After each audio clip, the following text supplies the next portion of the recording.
Hello दोस्तों, welcome to my नई video. आज हम करने जा रहे हैं एक न्यू सीरीज जिसमें होंगे बहुत ज़्यादा हैंडसम लौंडे। ऐसा सोच रहे हो तो अभी यहाँ से चले जाओ, क्योंकि यहाँ पर होगी फुल एंड फुल कुटाई, मार धाड़ एंड लड़ाई। कहानी के शुरुआत में हमें दिखाया जाता है कि तीन लौंडे एक दूसरे से बात कर रहे हैं कि ये पुराने ज़माने के लड़के कितने ज़्यादा चूतिए होते थे, जो ऐसे बाल रखते थे।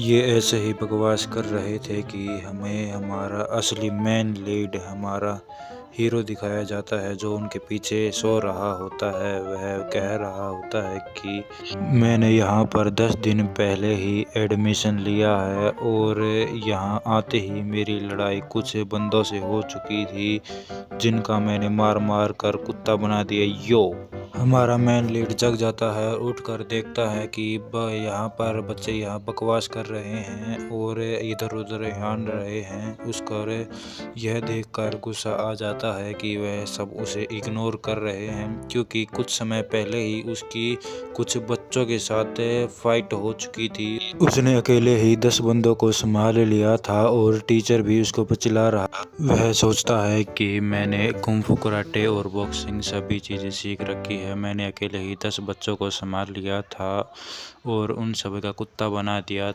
उसी वक्त उसे टीचर की आवाज़ आती है। टीचर रूम में उसको बुलाया जाता है। टीचर उसको बताते हैं कि उसके पिता गुजर चुके हैं और उसकी कुछ सामान बचा हुआ है। यह लेकर वह बाहर आ जाता है और देखता है कि उसमें उसके पिताजी का मोबाइल फ़ोन है। यो वह इस मोबाइल फ़ोन को देखकर सोचता है कि यह उस ऑफिसर ने उसको दिया था। यह बहुत ही पुराना मॉडल है मोबाइल का, इसका कोई कुछ भी नहीं कर सकता। इसमें स्नेक वाला गेम चलता है और कुछ भी नहीं चलता। बस उसके साथ उसके फादर के साथ उसकी कोई भी अच्छी याद नहीं थी। उसने सोचा कि इसका यह क्या करेगा। यह इसके फादर की फ़ोटो, उसे एक फ़ोटो मिलती है। वह देखता है कि वह फ़ोटो उसके फादर और उसके दोस्तों की। वह ये देख कर सोच रहा था कि वह कैसे होंगे, या क्या वह गैंगस्टर थे जो बहुत ही फेमस थे, या यो उसके अंकल उसको बताते हैं कि वह एक अच्छे इंसान थे।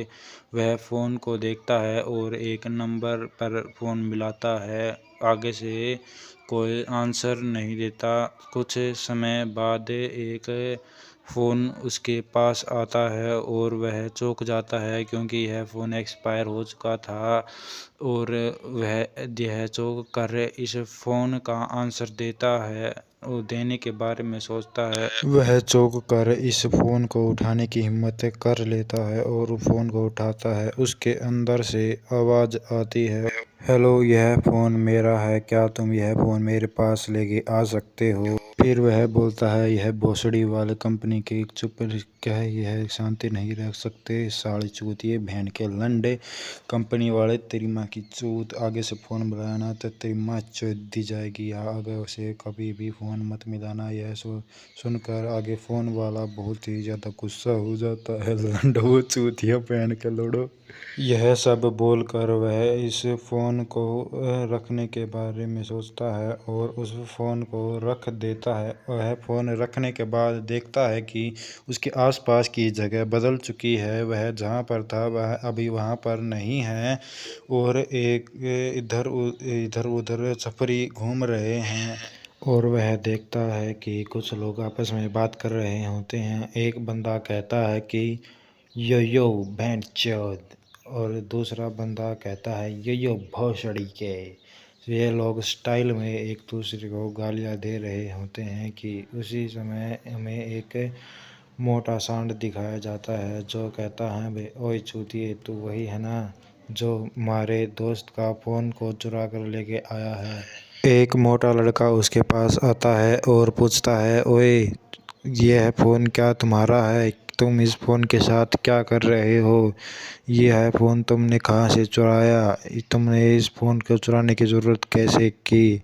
वह इस बात पर बहस कर ही रहे थे कि वह इन कहता है कि यह फ़ोन मैंने नहीं चुराया, यह मेरे फादर का फ़ोन है। तभी उस फ़ोन पर किसी का कॉल आता है और वह देखता है कि यह कॉल और किसी नहीं उसी के बाप ने किया था, जो कि इसके पीछे ही खड़ा था। वह यह देखकर हैरान था कि यह कौन है। यह सोचता है कि यह उस फ़ोटो में खड़ा लड़का है। यह जानकर यह हैरान हो जाता है क्योंकि यह उसका बाप था।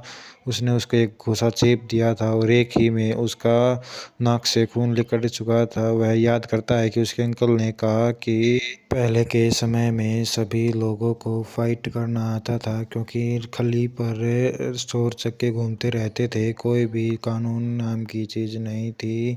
वहाँ पर फाइट ही जीने का एक रास्ता था। जो भी फाइट करना नहीं जानता वह ये बुली होता रहता था। तुम्हारे पापा एक फाइटर थे जो कि बहुत ही ज़्यादा मशहूर और हैंडसम थे। यह सब जानकर वह हैरान था क्योंकि उसके पिताजी ने उसको बचपन में ही छोड़ दिया था। अब वह हैरानी में था कि यह कैसे हो सकता है, वह पास्ट में आ गया है।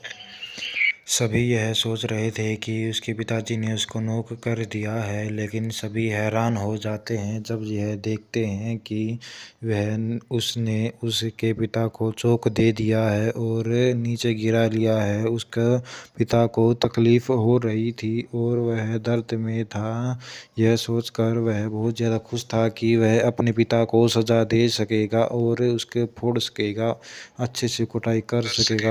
वह यह सब सोचकर बहुत खुश था कि उसको हमें फ्लैशबैक दिखाया जाता है कि उसका अंकल उसको बता रहा था कि उसका पिता एक बेहतरीन बॉक्सर था, एक बेहतरीन फाइटर था, जो कि किसी से भी नहीं हारा। उसने ज़्यादातर मैच विन ही किए थे। वह अपने ज़माने का बहुत ही बड़ा फाइटर था जो हमेशा लड़ाई के लिए तैयार रहता था। हमें दिखाया जाता है कि उसके पिता ने उसको एक हाथ से ही उठा लिया था और उसको ज़मीन पर पटक दिया था। यह देखकर उसके दोस्त बहुत ज़्यादा खुश थे कि उसके पिता ने उसको बहुत ज़्यादा तोड़ दिया। उसका फ़ोन लेकर वह यहाँ से निकल जाता है और पीछे मुड़कर देखता है कि क्या यह एक फाइटर है। वह लड़का सोचता है, एमसी सोचता है कि यह एक प्रोफेशनल बॉक्सर है, यह मेरे पिता है, इसी मैं इसका बदला ज़रूर लूँगा तुमसे। वह सोचता है कि उसे मौका मिला है अपने बाप का कुत्ता बनाने का। वह पास्ट में आ चुका है, वह अपने बाप का अच्छे से कुत्ता बना सकता है। और यह सोचकर वह खड़ा हो जाता है और बोलता है, ओए पीछे देख। यह सब देखकर उसका बाप हैरान हो जाता है और अपने बॉक्सिंग पोज में आने अला जाता है और कहता है, अबे ओए। यह देखकर एमसी भी अपने स्टाइलिंग में आ जाता है और लड़ाई के लिए तैयार हो जाता है। उन दोनों में लड़ाई शुरू होने ही वाली थी कि एमसी बोलता है, अभी आएगा मज़ा। यहाँ पर यह एपिसोड होता है ख़त्म। अगर आपको नया एपिसोड देखना है तो इसको लाइक एंड सब्सक्राइब ज़रूर करें और